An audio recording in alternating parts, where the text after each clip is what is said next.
Баршаңызға қайырлы күн. Бүгін мен өзім үйде жасайтын кеспе көженің рецептісімен бөлісетін боламын. Қазанымызға май құйып аламыз. Шамамен мен осылай азырақтау құямын. Осылай бір пияз алдым. Бұны өте майдалап тураламыз.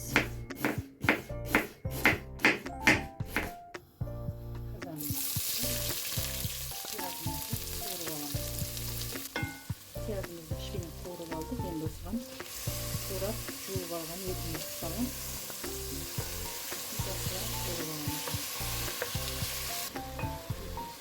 Енді туралап саламыз.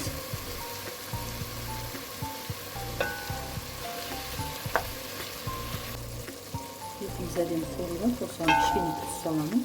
Мұнда мен етім тұздалған, сондықтан тұзды кішкене аздау салдым. Дәміне қарай сала бересіздер.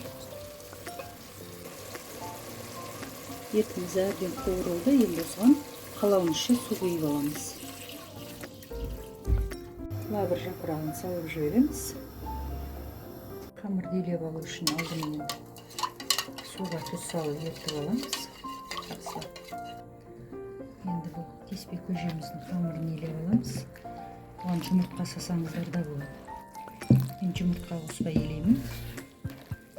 Қаттығы билеу керек бұны. Қамырымызды қаттылау илеп алдық. Енді осыны ұйылған тұру үшін 20 минутқа орап қойып. Біздің енді сорпамыз әдемі қайнап жатыр, етіміз пісті.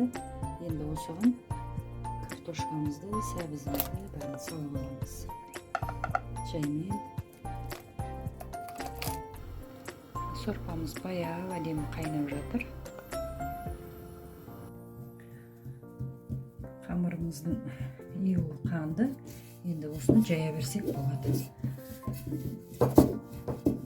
Жақсылап жайып аламыз. Осыны қалың қылмай, жұқа да қылмай.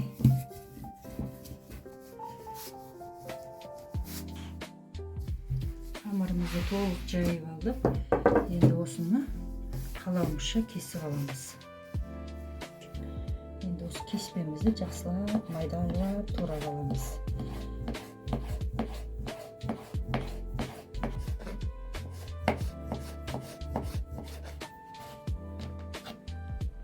Қалауларыңызша тура қылсаңыздар болады, ірілеу қылсаңыздар да, майда қылсаңыздар да. Кеспеміз кесіп дайын болды. Мына жерде еті бәрі пісті, картошкасы да пісті. Енді жайып алған қамырымызды кеспемізді сала берсек болады. Біздің кеспемізде бәрі дайын болды. Енді осыған чеснок пен укропты саламыз. Тамақ піскеннен кейін астын өшіріп, қақпағын 1 минутқа жауып қоямыз. Тамағымыз дайын.